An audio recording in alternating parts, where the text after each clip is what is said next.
அனைவருக்கும் வணக்கம். வாசிப்பவர் Shrimati Chellammal. Doctor Joseph Murphy அவர்கள் எழுதிய ஆழ் மனதின் அற்புத சக்தி நூலை தொடர்ந்து கொண்டிருக்கின்றோம். திருத்தம் டாக்டர் இயன் மெக்மகன். நூல் மொழிபெயர்ப்பு தமிழில் நாகலட்சுமி சண்முகம் அவர்கள். இதுவரை எழுதப்பட்டுள்ள சுய முன்னேற்ற புத்தகங்களிலேயே மிக சக்தி வாய்ந்த புத்தகம். நூலின் அத்தியாயம் 10, பகுதி 2. சிலருக்கு ஊதிய உயர்வு கிடைக்காதது ஏன்? நீங்கள் ஒரு பெரிய நிறுவனத்தில் பணியாற்றுவதாக வைத்துக்கொள்வோம். உங்களுக்கு குறைவான ஊதியம் வழங்கப்பட்டு வருவதாக நீங்கள் நம்புகிறீர்கள். உங்கள் மேலதிகாரியால் நீங்கள் போற்றப்படவில்லை என்ற உண்மை குறித்து கோபப்படுகின்றீர்கள். நீங்கள் அதிக பணத்திற்கும் சிறந்த அங்கீகாரத்திற்கும் தகுதி உடையவர் என்ற உங்கள் உறுதியான நம்பிக்கையை பற்றி தொடர்ந்து யோசித்துக் கொண்டிருக்கிறீர்கள். மனதளவில் உங்கள் மேலதிகாரியுடன் நீங்கள் எதிர்ப்பை உருவாக்கி வைத்திருப்பதால் உங்கள் ஆழ் மனதில் அந்த நிறுவனத்திற்கும் உங்களுக்கும் இடையேயான உறவுகளை நீங்கள் துண்டித்து விடுகிறீர்கள். அது தொடர் நிகழ்ச்சிகளை துவக்கி வைக்கிறது. பிறகு ஒரு நாள் உங்கள் மேலதிகாரி உங்களிடம் நாங்கள் உங்களை பணியிலிருந்து நீக்க வேண்டியுள்ளது என்று கூறுகிறார். ஒரு விதத்தில் பார்த்தால் நீங்கள் ஏற்கனவே உங்களை பணி நீக்கம் செய்துவிட்டீர்கள். உங்களுடைய சொந்த எதிர்மறையான மனநிலை உங்கள் மேலதிகாரியின் மூலம் உறுதி செய்யப்பட்டது.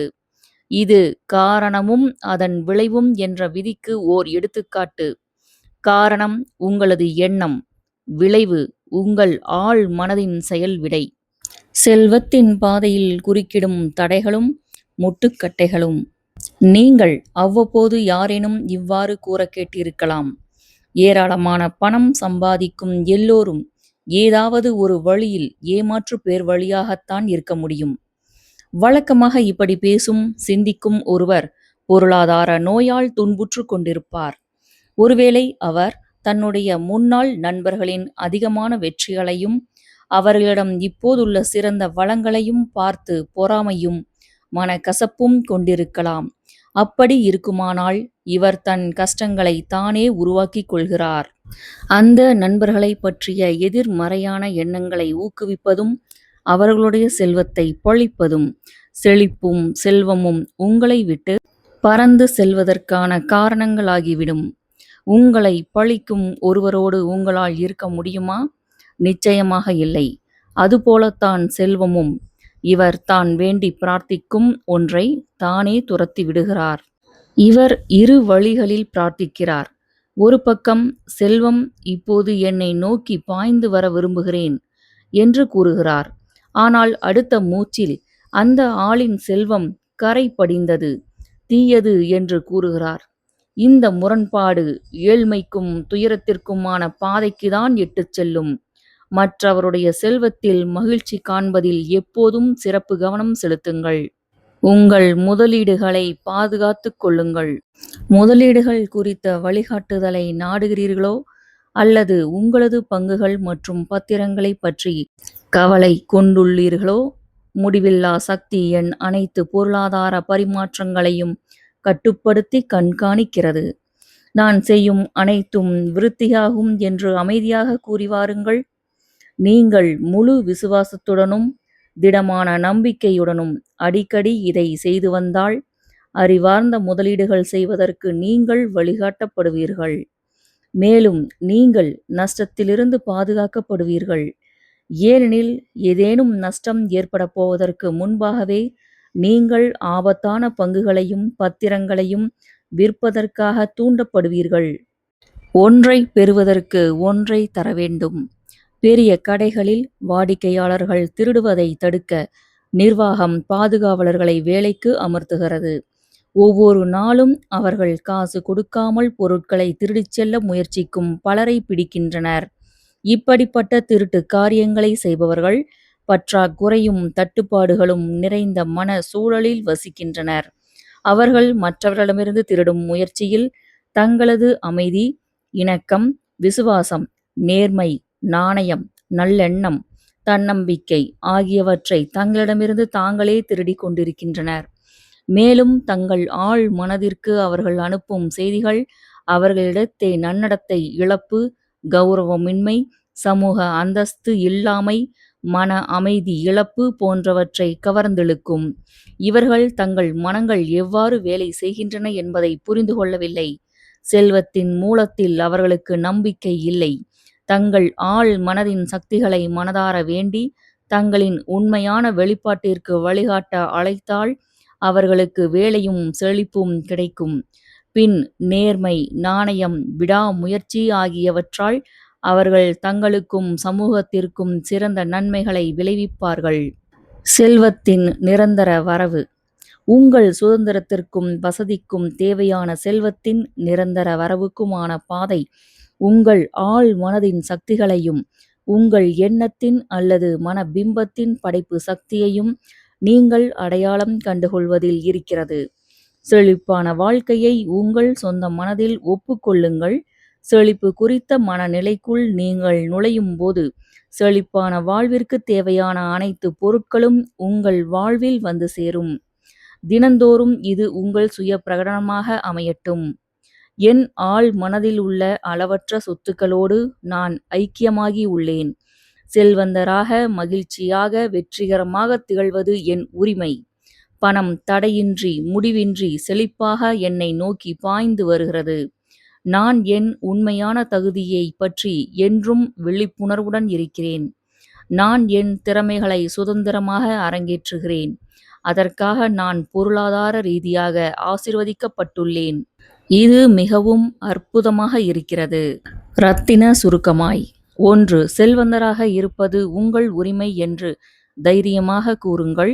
உங்கள் ஆழ்மனம் உங்கள் பிரகடனத்திற்கு மதிப்பளிக்கும். 2. வாழ்க்கையை ஓட்டுவதற்கு போதுமான பணம் இருந்தால் மட்டும் போதாது. நீங்கள் செய்ய நினைக்கும் அனைத்தையும் நீங்கள் நினைத்த நேரத்தில் செய்வதற்கு தேவையான எல்லா பணமும் உங்களுக்கு வேண்டும்.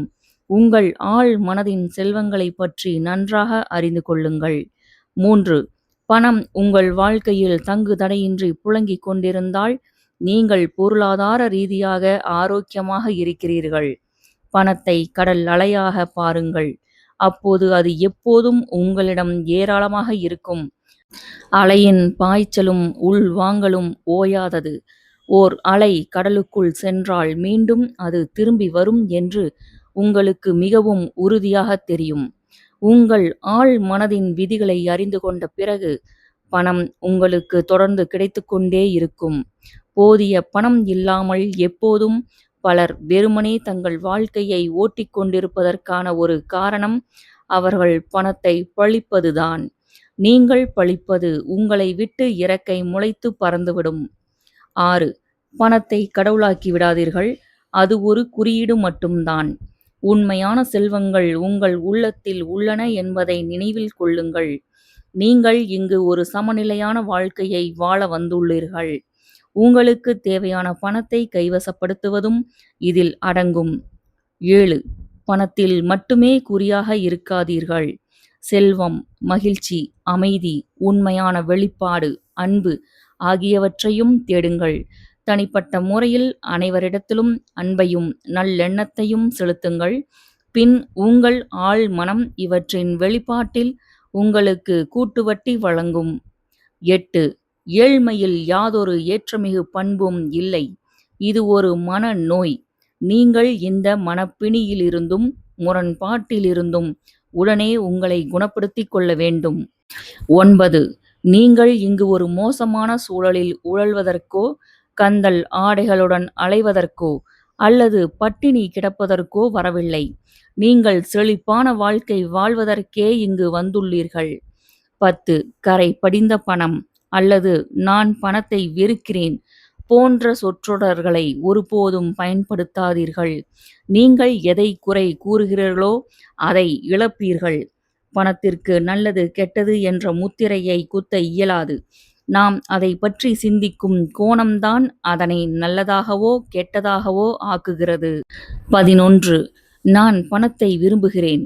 நான் அதை ஆக்கப்பூர்வமாகவும் விவேகத்துடனும் பயன்படுத்துகிறேன். நான் அதை மகிழ்ச்சியுடன் விடுவிக்கிறேன். அது என்னிடம் 1000 மடங்காக திரும்பி வருகிறது என்று அடிக்கடி மீண்டும் மீண்டும் கூறுங்கள். 12. பூமியிலிருந்து தோண்டி எடுக்கப்படும் செம்பு, ஈயம், தகரம் அல்லது இரும்பு ஆகியவற்றை விட பணம் ஒன்றும் தீயதல்ல. எல்லா தீங்கும் மனதின் சக்திகள் குறித்த அறியாமையாலும் அவற்றை தவறாக பயன்படுத்துவதாலும் ஏற்படுவதுதான். 13. இறுதி முடிவை மனதில் காட்சிப்படுத்தும்போது உங்கள் ஆழ்மனம் உங்கள் அகக்காட்சிக்கு ஏற்றாற்போல் செயல்விடை அளித்து அம்முடிவை நிறைவேற்றும். 14. எதுவும் கொடுக்காமல் ஒன்றைப் பெறுவதற்கு முயற்சிப்பதை நிறுத்துங்கள். ஓசி சாப்பாடு என்ற ஒன்று கிடையாது. ஏதேனும் ஒன்றைப் பெற நீங்கள் ஏதேனும் ஒன்றை விலையாகக் கொடுக்க வேண்டும். நீங்கள் உங்கள் குறிக்கோள்களிலும் உயர்ந்த சிந்தனைகளிலும் தொழில்களிலும் மனதை ஒருமுகப்படுத்தி கவனம் செலுத்தினால் உங்கள் ஆழ்மனம் உங்களுக்கு துணை புரியும். செல்வம் குறித்த எண்ணத்தை ஆழ்மனதில் நிறைத்து ஆழ்மனதின் விதிகளை நடைமுறைப்படுத்துவதில்தான் செல்வத்தை அடைவதற்கான சூட்சமம் உள்ளது. நூலின் அடுத்த அத்தியாயம் 11. உங்கள் ஆழ்மனம் உங்கள் வெற்றி கூட்டாளி. வெற்றி என்பதன் உண்மையான உள்ளார்ந்த பொருள் வாழ்க்கையில் வெற்றியாளராக திகழ்வதுதான். இந்த கண்ணோட்டத்தில் பார்த்தால் நீண்டகால அமைதியும் பேரானந்தமும் மகிழ்ச்சியும் வெற்றியை குறிப்பதாக கூறலாம். அமைதி, இணக்கம், நாணயம், பாதுகாப்பு மற்றும் மகிழ்ச்சி போன்ற வாழ்வின் உண்மையான பொருட்கள் தொட்டுணர முடியாதவை. இந்த பண்புகள் குறித்து தியானிப்பது சொர்க்கத்தின் இப்புதையல்களை நம் ஆழ் மனதில் கட்டி எழுப்பும். வெற்றிக்கான 3 படிகள். வெற்றிக்கான இன்றியமையாத முதல் படி நீங்கள் எதை செய்தால் மகிழ்வாக உணர்வீர்களோ அதை கண்டுபிடித்து அதை செய்வதுதான். நீங்கள் உங்கள் வேலையை நேசிக்காவிட்டால் இந்த உலகில் உள்ள மற்ற அனைவரும் உங்களை மிகப் பெரிய வெற்றியாளராக கொண்டாடினாலும் கூட நீங்கள் உங்களை ஒரு வெற்றியாளராக கருதி கொள்ள முடியாது. உங்கள் வேலையை நேசிக்கும் போது அதை நிறைவேற்ற உங்களிடம் ஓர் ஆழ்ந்த விருப்பம் இருக்கும். ஒருவர் மனநல மருத்துவராவதில் பேரார்வம் கொண்டிருந்தால் ஒரு சான்றிதழை வாங்கி சுவற்றில் மாட்டித் தொங்கவிட்டால் மட்டும் போதாது. அவர் தன் துறையில் உள்ள மற்றவர்களுக்கு சமமாக தன்னை நிலைநிறுத்திக் கொள்ளவும் கருத்தரங்குகளில் பங்கேற்கவும் மனித மனத்தையும் அதன் செயல்பாடுகளையும் தொடர்ந்து படிக்கவும் விரும்புவார். அவர் மற்ற மருத்துவமனைகளுக்கு சென்று பார்ப்பார். சமீபத்தில் வெளிவந்த அறிவியல் பத்திரிகைகளை ஆழ்ந்து படிப்பார். வேறு வார்த்தைகளில் கூறுவதானால் மனிதர்களை துயரங்களில் இருந்து மீட்டு வெளிக்கொண்டு வருவதற்கான மேம்பட்ட முறைகளைப் பற்றி அறிந்து கொள்வதற்கு வேலை செய்வார். ஏனெனில் அவர் தன் நோயாளிகளின் நலனை முன்னிலைப்படுத்துகிறார். ஆனால் ஒருவேளை நீங்கள் இதை படித்து கொண்டிருக்கையில் இவ்வாறு சிந்திக்கக்கூடும். என்னால் முதல் படியில் கால் வைக்க முடியாது. ஏனெனில் நான் என்ன செய்ய விரும்புகிறேன் என்று எனக்கு தெரியாது. நான் நேசிக்கும் ஒரு துறையை என்னால் எப்படி கண்டுபிடிக்க முடியும்? இதுதான் உங்களுடைய சூழ்நிலை என்றால் வழிகாட்டப்படுவதற்காக இப்படி பிரார்த்தனை செய்யுங்கள். என் ஆழ் மனதின் முடிவில்லா பேரறிவு என் வாழ்வில் என்னுடைய உண்மையான இடத்தை எனக்கு வெளிப்படுத்துகிறது. இந்த பிரார்த்தனையை அமைதியாகவும் நேர்மறையாகவும் அன்போடும் உங்கள் ஆழ் மனதிடம் தொடர்ந்து கூறுங்கள். விசுவாசத்துடனும் உறுதியான நம்பிக்கையுடனும் நீங்கள் தொடர்ந்து இந்நிலையில் இருக்கும்போது உங்களுக்கான விடை ஓர் உணர்வாகவோ ஓர் உள்ளுணர்வாகவோ அல்லது ஒரு குறிப்பிட்ட திசையில் செல்வதற்கான துடிப்பாகவோ உங்களிடம் வரும். அது தெளிவான உள்ளார்ந்த அமைதியுடன் கூடிய விழிப்புணர்வாக வரும். வெற்றிக்கான 2வது படி. தாங்கள் தேர்ந்தெடுத்துள்ள துறையில் வல்லுநராவதற்காக அதில் கடும் முயற்சி மேற்கொள்வது. ஒரு மாணவர் வேதியியலை தொழிலாக தேர்ந்தெடுப்பதாக வைத்துக்கொள்வோம். அவர் இத்துறையில் இருக்கும் கிளைகளில் ஏதாவது ஒன்றில் தன் மனதை ஒருமுகப்படுத்தி தன் நேரத்தையும் கவனத்தையும் அதற்கு தர வேண்டும். அவரது உற்சாகம் அவரை இத்துறையில் இருக்கும் அனைத்தையும் பற்றி அறிந்து கொள்ள வைக்க வேண்டும். முடிந்தால் மற்ற அனைவரையும் விட அவர் அதிகம் தெரிந்து வைத்திருக்க வேண்டும். அவர் தன்னுடைய வேலைகளில் பேரார்வத்துடன் கூடிய விருப்பத்தை வளர்த்து கொள்ள வேண்டும். இதை உலகத்தின் சேவைக்கு பயன்படுத்த விரும்ப வேண்டும். இத்தகைய மனப்போக்கிற்கும் ஏதோ ஜீவனம் நடத்தினால் போதும் அல்லது வாழ்க்கையை ஓட்டினால் போதும் என்ற ஒருவருடைய மனப்போக்கிற்கும் இடையே பெருமளவில் வேறுபாடு உள்ளது. வெறுமனே வாழ்க்கையை ஓட்டுவது உண்மையான வெற்றி அல்ல. மக்களின் நோக்கங்கள் சிறந்தவையாகவும், மேன்மையானவையாகவும், பிறருக்கு பயன்படுபவையாகவும் இருக்க வேண்டும். அவை மற்றவர்களுக்கு பயன்பட வேண்டும். இது ஆசீர்வாதங்களை உங்களுக்கு கொண்டு வந்து சேர்க்கும். 3வது படி மிக முக்கியமான ஒன்று. நீங்கள் செய்ய விரும்புவது உங்களுடைய சொந்த வெற்றிக்கு மட்டும் பங்களிப்பதாக இருக்கக்கூடாது என்பதில் நீங்கள் உறுதியாக இருக்க வேண்டும். உங்களது ஆழ்ந்த விருப்பம் சுயநலம் மிக்கதாக இருக்கக்கூடாது. அது மனித குலத்திற்கு பயனளிக்க வேண்டும். உங்கள் யோசனை உலகத்திற்கு ஆசீர்வாதம் வழங்கும் அல்லது சேவை புரியும் நோக்கத்துடன் முன்னோக்கி செல்ல வேண்டும். பின்னர் அது பெரும் வளர்ச்சியுற்று ஆசீர்வாதங்களால் நிறைந்து உங்களிடம் திரும்பி வரும். உண்மையான வெற்றிக்கான அளவுகோல். இவ்வேளையில் நீங்கள் இவ்வாறு சிந்திக்கக்கூடும். நான் தொலைக்காட்சி நிகழ்ச்சி ஒன்றில் பார்த்த அந்த ஆளைப் பற்றி என்ன சொல்கிறீர்கள்? சந்தேகத்திற்கு இடமான பங்கு பரிமாற்றங்கள் மூலம் பல கோடி டாலர்கள் சம்பாதித்த அவர் நீங்கள் இதுவரையில் பார்த்திராத மிகப்பெரிய வெற்றியாளர்தான். மனித குலத்திற்கான பயன் பற்றி அவர் துளிகூட கவலைப்படுவதாக எனக்கு தோன்றவில்லை. இத்தகைய நிகழ்ச்சிகள் பரவலாக காணப்படுபவை. ஆனாலும் நீங்கள் அவற்றின் யதார்த்தத்தை புரிந்து கொள்வதில் கவனமாக இருக்க வேண்டும். சிலர் ஒரு குறிப்பிட்ட காலத்திற்கு வெற்றியை அனுபவித்துக் கொண்டிருப்பது போல தோன்றும். ஆனால் மோசடி மூலம் குவிக்கப்பட்ட பணம் இறக்கை முளைத்து பறந்துவிடும். நாம் எதைப் பற்றி சிந்திக்கிறோமோ, உணர்கிறோமோ அதையே உருவாக்குகிறோம். நாம் எதை நம்புகிறோமோ அதை படைக்கிறோம். எவரேனும் மோசடி மூலம் சொத்துக்களை குவித்திருந்தால் அவரை வெற்றி பெற்றவராக கருத முடியாது. மன அமைதி இல்லாமல் வெற்றியை முழுவதுமாக அனுபவிக்க முடியாது. ஒருவர் இரவில் தூங்க முடியாவிட்டாலோ, நோய்வாய்ப்பட்டாலோ அல்லது ஒரு குற்ற உணர்வால் தவித்தாலோ அவர் குவித்து வைத்த சொத்துகளால் என்ன பிரயோஜனம்? நான் ஒருமுறை ஒரு ஏமாற்று பேர்வழியை லண்டனில் சந்தித்தேன். அப்போது அவர் தன்னுடைய மோசடிகளைப் பற்றி என்னிடம் கூறினார். அவர் குவித்திருந்த சொத்து லண்டனுக்கு வெளியே உள்ள தன் வீட்டிலும் பிரான்சில் உள்ள தனது கோடைக்கால வீட்டிலும் ஆடம்பரமாக வாழ அவருக்கு உதவியது. ஆடம்பரமாக வாழ உதவியதே தவிர நிம்மதியாக அல்ல. ஸ்காட்லாந்து யார்டு காவலர்களால் கைது செய்யப்படுவோம் என்ற நிரந்தரமான பயம் அவரிடம் எப்போதும் இருந்தது. அவருடைய நிரந்தரமான பயமும் குற்ற உணர்வும் அவரது உடலில் பல கோளாறுகளை ஏற்படுத்தின. தான் தவறு செய்து விட்டோம் என்பதை அவர் அறிந்தார். இந்த ஆழ்ந்த குற்ற உணர்ச்சி எல்லாவிதமான பிரச்சனைகளையும் அவரிடம் இழுத்து வந்தது. பின்னர் அவர் தானாகவே முன்வந்து காவலரிடம் தன்னை ஒப்படைத்து விட்டதாகவும் சிறையில் தன் தவறுக்கான தண்டனையை அனுபவித்ததாகவும் நான் கேள்விப்பட்டேன். சிறையிலிருந்து வெளிவந்த பிறகு அவர் உளவியல் ரீதியான, ஆன்மீக ரீதியான ஆலோசனையை நாடி பின்னர் முழுவதுமாக மாறிவிட்டிருந்தார்.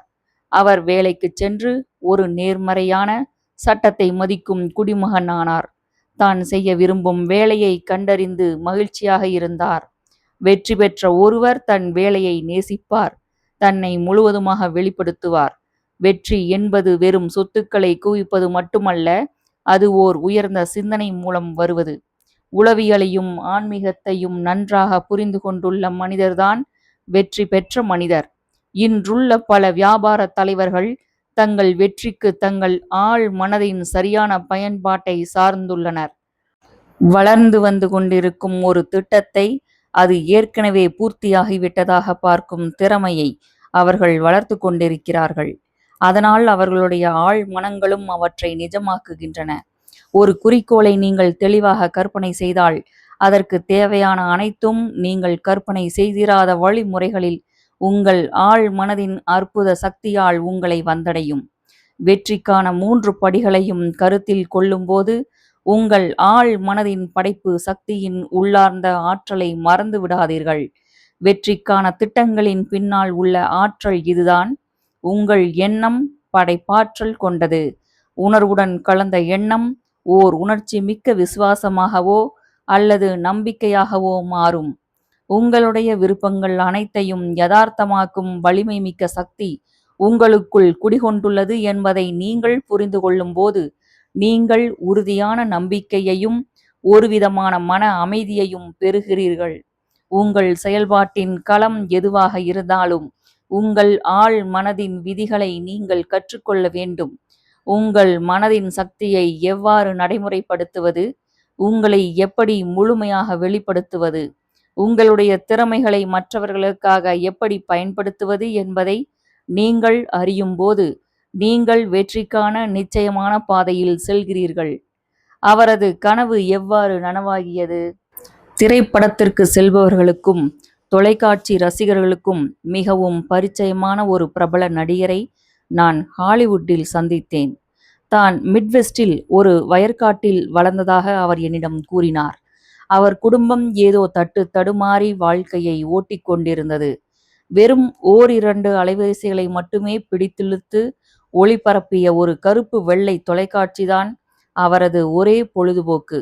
ஆனாலும் கூட ஒரு நடிகனாக வேண்டும் என்று அவர் கனவு காணத் துவங்கினார். அந்த கனவு அவரது மனதை முழுவதுமாக ஆக்கிரமிக்கத் துவங்கியது.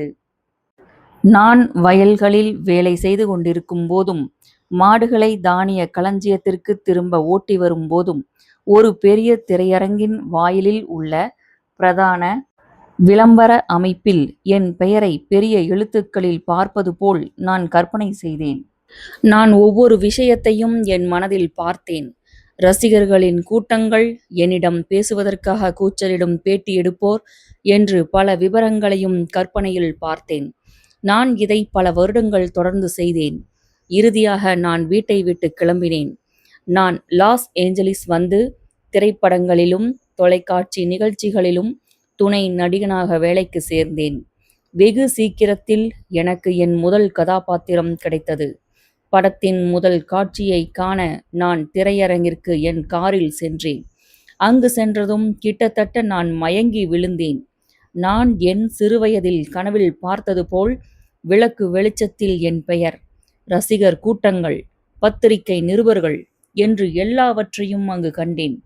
மேலும் அவர் நீடித்த நிலையான கற்பனையின் சக்தி எவ்வாறு வெற்றியை கொண்டுவரும் என்பதை மற்ற எல்லோரையும் விட நான் நன்றாக புரிந்து கொண்டுள்ளேன் என்று கூறினார். அவளது கனவு மருந்தகம் யதார்த்தமானது. சில வருடங்களுக்கு முன் மேரி என்னும் ஓர் இளம் மருந்தாளுநர் எனக்கு பரிச்சயமானாள். ஒரு பெரிய மருந்து கடையில் மருந்து குறிப்பு துறையில் வேலை செய்து வந்தாள். ஒரு நாள் அவள் எனக்கு மருந்துகளை எடுத்து கொண்டிருக்கையில் நாங்கள் பேசத் துவங்கினோம். அவளுக்கு அவளது வேலை எவ்வளவு தூரம் பிடித்திருக்கிறது என்று நான் அவளிடம் கேட்டேன்.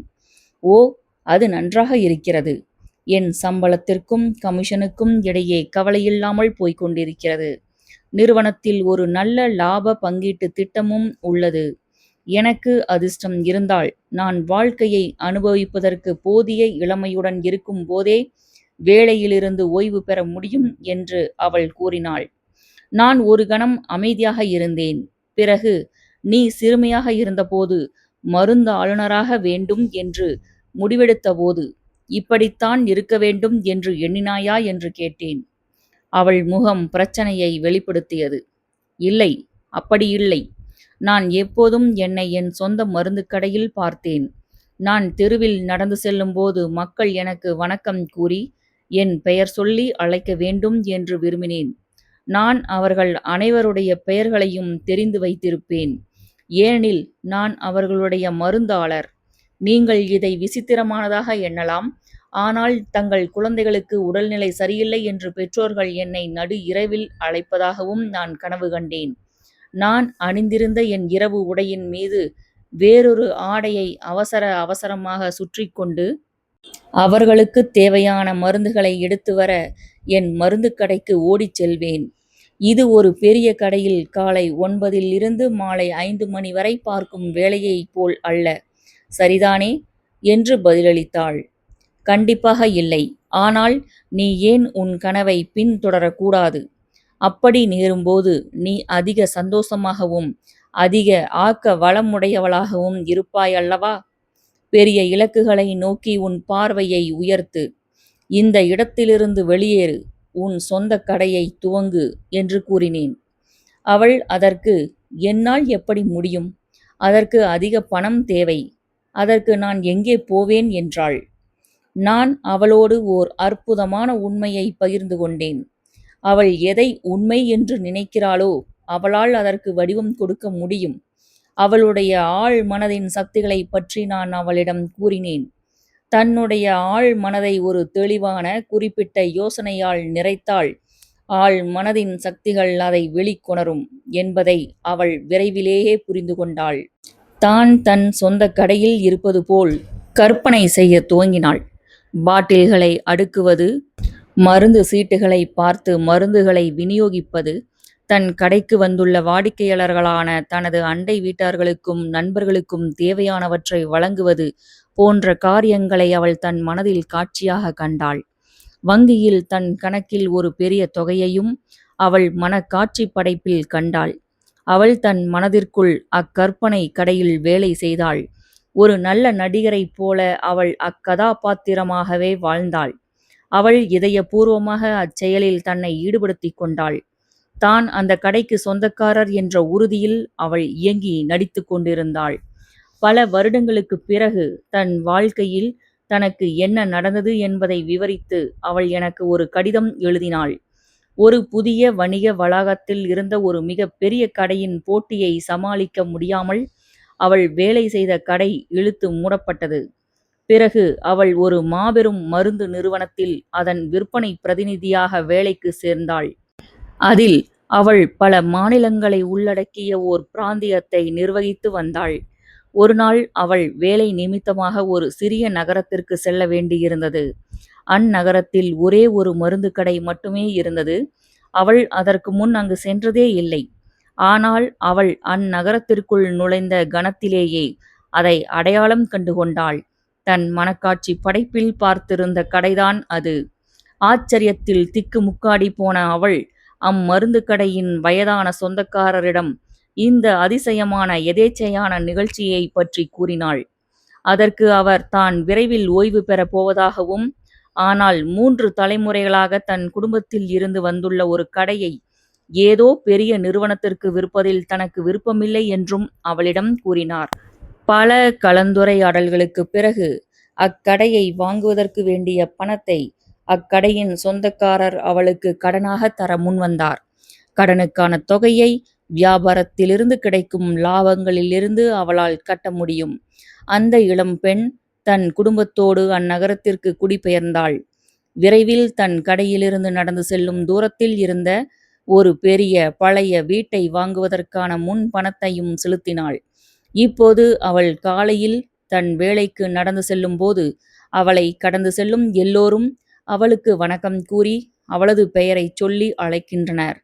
அவர்கள் அவளை அறிந்திருந்தனர், ஏனெனில் அவள் அவர்களது மருந்தாளுநர். வியாபாரத்தில் ஆழ் மனதை உபயோகித்தல். சில வருடங்களுக்கு முன் நான் கற்பனை மற்றும் ஆழ் மனதின் சக்திகள் பற்றி ஒரு வியாபார செயற்குழு நிர்வாகிகளிடத்தில் சொற்பொழிவாற்றிக் கொண்டிருந்தேன். சொற்பொழிவின் போது ஜெர்மானிய கவிஞர் கதே தனக்கு பிரச்சனைகளும் இக்கட்டான சூழ்நிலைகளும் ஏற்படும்போது தன் கற்பனையை எவ்வாறு புத்திசாலித்தனமாக பயன்படுத்தினார் என்பதை விளக்கினேன். கதே பல மணி நேரங்களை அமைதியாக கற்பனையான உரையாடல்கள் நிகழ்த்துவதில் செலவிட்டு வந்ததாக அவரது வரலாற்றை எழுதிய எழுத்தாளர்கள் தெரிவிக்கின்றனர். தன்னுடைய நண்பர்களில் ஒருவர் தன் எதிரே அமர்ந்து சரியான முறையில் தன்னிடம் விடையளித்துக் கொண்டிருப்பது போல கற்பனை செய்வார். தான் ஏதேனும் ஒரு பிரச்சனையால் கவலை கொண்டிருந்தால் தன் நண்பர் அவரது வழக்கமான சைகைகளோடும் குரலின் ஏற்ற இறக்கங்களோடும் தனக்கு சரியான அல்லது பொருத்தமான விடையை அளிப்பதாக கற்பனை செய்தார். இந்த முழுமையான கற்பனை காட்சியை அவர் எவ்வளவு யதார்த்தமாக விரிவாக பார்க்க முடியுமோ அப்படி செய்தார். இச்சொற்பொழிவிற்கு இளம் பங்கு தரகர் ஒருத்தியும் வந்திருந்தாள். அவள் கதேயின் உத்தியை தத்தெடுத்துக் கொண்டாள். தன்னை பற்றி அறிந்திருந்த ஒரு கோடீஸ்வர முதலீட்டாளருடன் அவள் கற்பனை உரையாடல்கள் நடத்தத் துவங்கினாள். பங்குகளை பரிந்துரை செய்வதில் அவளுக்கு இருந்த அறிவையும் சிறந்த கணிப்பாற்றலையும் குறித்து அவர் ஒருமுறை அவளை பாராட்டியிருந்தார். அவள் இதை தன் மனதில் அசைக்க முடியாத நம்பிக்கையாக உறுதி செய்யும் வரை தொடர்ந்து இக்கற்பனை உரையாடலை நாடகமாக அரங்கேற்றிக் கொண்டிருந்தாள். இப்பங்கு தரகரின் உள் மன உரையாடல் மற்றும் கட்டுப்படுத்தப்பட்ட கற்பனை ஆகியவை நிச்சயமாக தன்னுடைய வாடிக்கையாளர்களுக்கு சிறந்த முதலீடுகளை செய்து தர வேண்டும் என்ற அவளுடைய லட்சியத்துடன் ஒத்திருந்தன. அவளது வாழ்வின் முக்கிய நோக்கம் தன் வாடிக்கையாளர்களுக்கு பணத்தை உருவாக்கி தந்து, தன்னுடைய அறிவார்ந்த ஆலோசனையால் அவர்கள் பொருளாதார ரீதியாக செழிப்பாவதை கண்ணாரக் காண்பது. அவள் இன்றும் வியாபாரத்தில் தன் ஆழ் மனதை உபயோகிக்கின்றாள். அவள் தன்னுடைய துறையில் மிகச் சிறந்த வெற்றியுடன் திகழ்கிறாள். சமீபத்தில் அவளை ஒரு பெரிய பொருளாதார பத்திரிகை பேட்டி கண்டது. 16 வயது பையன் தோல்வியை வெற்றியாக்குகிறான். 16 வயது இளைஞனான டாட் என்னிடம், நான் அனைத்திலும் தோல்வியை சந்திக்கிறேன், ஏன் என்று எனக்கு தெரியவில்லை. ஒருவேளை நான் ஒரு முட்டாளாக இருக்கலாம். நான் தேர்வில் தோற்று பள்ளியிலிருந்து அவர்கள் என்னை வெளியே தூக்கி எறிவதற்கு முன்பு நானே பள்ளியை விட்டு நின்று விடுவது நல்லது என்று நினைக்கிறேன் என்று கூறினான். நாங்கள் மேற்கொண்டு பேசியபோது அவனிடம் உள்ள ஒரே தவறான விஷயம் அவனது மனப்போக்குதான் என்பதை நான் கண்டறிந்தேன். அவன் தன்னுடைய படிப்பில் கருத்தற்றவனாகவும், சில ஆசிரியர்களிடத்திலும் சக மாணவர்களிடத்திலும் வெறுப்பு கொண்டவனாகவும் இருந்தான்.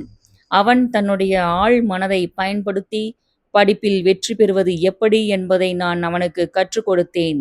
அதன்படி அவன் நாள்தோறும் பல முறை, குறிப்பாக இரவு தூங்குவதற்கு சற்று முன்னும் காலையில் கண் விழித்தவுடனும் ஒரு சுய பிரகடனத்தை கூறத் துவங்கினான். ஆழ் மனதை நிறைப்பதற்கான சரியான நேரம் இவைதான். அந்த சுய பிரகடனம் இவ்வாறு இருந்தது: என் ஆழ்மனம் நினைவுகளின் களஞ்சியம் என்பதை நான் உணர்கிறேன். நான் என் ஆசிரியர்களிடமிருந்து படிக்கும், கேட்கும் விஷயங்கள் அனைத்தையும் அது தக்க வைத்துக் கொள்கிறது. நான் அழைக்கும் நேரத்தில் வந்து நிற்கக்கூடிய ஒரு கச்சிதமான நினைவாற்றல் என்னிடத்தில் உள்ளது.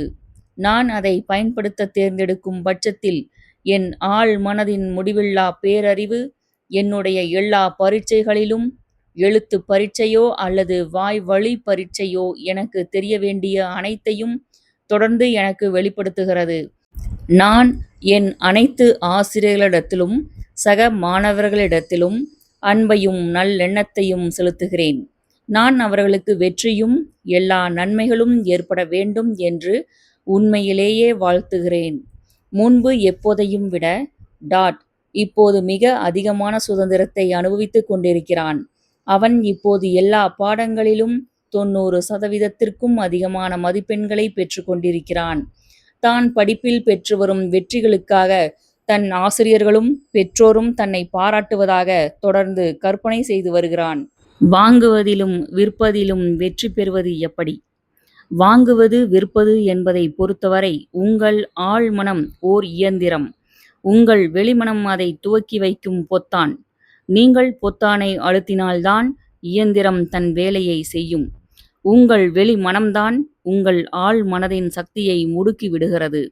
தெளிவுபடுத்தப்பட்ட உங்கள் விருப்பம், யோசனை அல்லது பிம்பத்தை ஆழ் மனதிற்கு தெரிவிப்பதற்கான முதல் படி ஆசுவாசப்படுத்திக் கொண்டு கவனத்தை நிலைப்படுத்தி அமைதியாக இருப்பது. இந்த அமைதியான, நிதானமான, சமாதானமான மனப்போக்கு பொருத்தமற்ற பொருட்களும் பொய்யான யோசனைகளும் உங்கள் மனம் ஏற்றுக்கொண்டுள்ள உங்கள் சிறந்த சிந்தனையுடன் குறுக்கிடாமல் தடுக்கும். மேலும் இந்த அமைதியான, செயலற்ற, ஏற்றுக்கொள்ளும் நிலையில் ஆழ்மனம் இருக்கும்போது அதில் பதிய வைக்க குறைந்த முயற்சிதான் தேவைப்படும். இரண்டாவது படி உங்கள் விருப்பத்தின் முடிவு குறித்து கற்பனை செய்வது. எடுத்துக்காட்டாக, நீங்கள் ஒரு வீட்டை வாங்க விரும்பலாம். அதை அடைய நீங்கள் இவ்வாறு சுய பிரகடனம் செய்யலாம்: என் ஆழ் மனதின் முடிவில்லா பேரறிவு அனைத்து ஞானத்தையும் உள்ளடக்கியது. அது என் தேவைகள் அனைத்தையும் பூர்த்தி செய்யும். எனக்கு கட்டுப்படியாகும் பொருத்தமான வீட்டை எனக்கு வெளிப்படுத்தும். நான் இப்போது இந்த விண்ணப்பத்தை என் ஆழ் மனதிடம் ஒப்படைக்கிறேன். அது என் விண்ணப்பத்தின் இயல்பிற்கு ஏற்றாற்போல செயல்விடை அளிக்கும் என்பதை நான் அறிவேன்.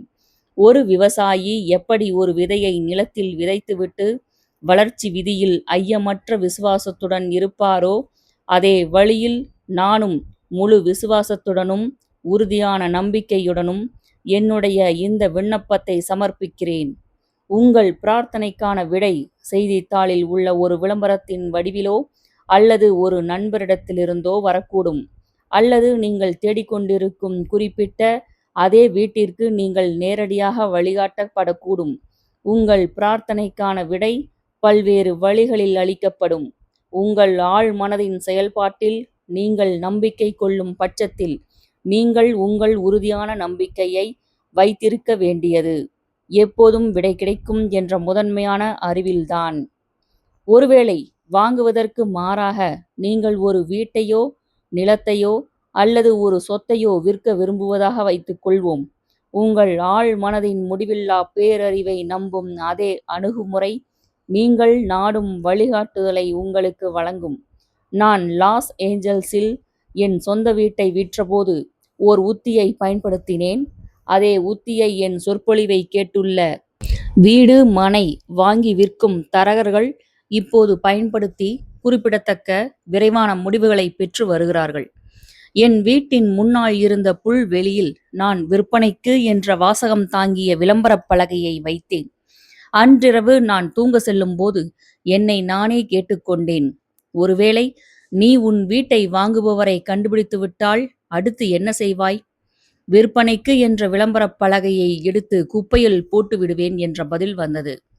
என் மனதின் உள் திரையில் நான் ஒரு விளக்கமான காட்சியை ஒளிபரப்பினேன். நான் அந்த விளம்பரப் பலகையை நிலத்திலிருந்து பிடுங்கி எடுத்து என் தோளின் மேல் வைத்து என் வீட்டின் பின்னால் இருந்த குப்பை தொட்டிகளிடத்தில் கொண்டு சென்றேன். நான் அதை குப்பையில் எறிகையில், உன்னுடைய உதவிக்கு நன்றி, ஆனால் இனி நீ எனக்கு தேவையில்லை என்று கூறினேன். அது முடிந்து விட்டது என்ற ஆழ்ந்த மன திருப்தியை உணர்ந்தவனாக நான் உறங்கச் சென்றேன்.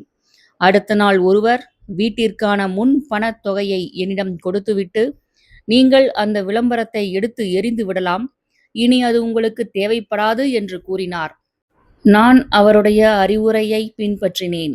அப்பலகையை பிடுங்கி எடுத்து குப்பையில் எறிந்தேன். வெளிப்புறச் செயல் உட்புறச் செயலுக்கு ஏற்றவாறு அமைந்தது. அகம் எவ்வாறோ புறம் அவ்வாறே. வேறு வார்த்தைகளில் கூறுவதானால், உங்கள் ஆழ் மனதில் பதியப்பட்டிருக்கும் பிம்பத்திற்கு ஏற்ப அது உங்கள் வாழ்வின் வெளிப்புற திரையில் ஒளிபரப்பப்படுகிறது. வீடு நிலம் போன்ற சொத்துக்களை விற்பதற்கான மற்றுமோர் ஆற்றல் வாய்ந்த முறை இங்கு கொடுக்கப்பட்டுள்ளது. மெதுவாக, அமைதியாக, உணர்வு பூர்வமாக கீழ்கண்ட சுய பிரகடனத்தை கூறுங்கள். இவ்வீட்டை வாங்குபவரை பிரபஞ்ச பேரறிவு என்னிடம் கவர்ந்தெழுக்கிறது. அவர் என் வீட்டை விரும்புகிறார், அதில் செழிப்படைகிறார். தவறேதும் இழைக்காத என் ஆழ் மனதில் படைப்பு சக்தி அவரை என்னிடம் அனுப்புகிறது. அவர் வேறு பல வீடுகளை பார்க்கக்கூடும், ஆனால் அவர் விரும்புவது என் வீட்டைதான். அதைத்தான் அவர் வாங்குவார். ஏனெனில் அவருக்குள் இருக்கும் முடிவில்லா பேரறிவு அவரை வழிநடத்தும். அவர்தான் என் வீட்டை வாங்க சரியானவர். இது சரியான நேரம்தான், இது சரியான விலைதான் என்பதை நான் அறிவேன். அதை பற்றிய அனைத்தும் சரிதான். என் ஆழ் மனதின் ஆழ்ந்த ஓட்டங்கள் தெய்வீக ஒழுங்கின்படி எங்கள் இருவரையும் ஒன்றிணைப்பதற்கான செயலில் இறங்கியுள்ளன. அது அவ்வாறே நடக்கிறது என்பது எனக்கு தெரியும். நீங்கள் தேடுவது உங்களையும் தேடுகிறது என்பதை எப்போதும் நினைவில் கொள்ளுங்கள். நீங்கள் எப்போதெல்லாம் ஒரு வீட்டையோ அல்லது ஏதேனும் ஒரு வகையான சொத்தையோ விற்க விரும்புகிறீர்களோ, நீங்கள் கொடுப்பதை வாங்க விரும்பும் யாரோ ஒருவர் எப்போதும் இருக்கிறார். உங்கள் ஆழ் மனதின் சக்திகளை சரியாக பயன்படுத்துவதன் மூலம் வாங்குவதிலும் விற்பதிலும் உள்ள எல்லா விதமான போட்டிகளில் இருந்தும் கவலைகளில் இருந்தும் உங்கள் மனதை நீங்கள் விடுவிக்கின்றீர்கள். இந்நூலின் இப்பகுதி இத்துடன் நிறைவடைகிறது. நூலின் அத்தியாயங்களை தொடர்ந்து கேட்க ஸ்ரீமதி செல்லம்மாள் வலையொலி அலைவரிசையை பதிவு செய்யுங்கள். ஸ்ரீமதி செல்லம்மாள் தொடர்வாள். நன்றி, வணக்கம்.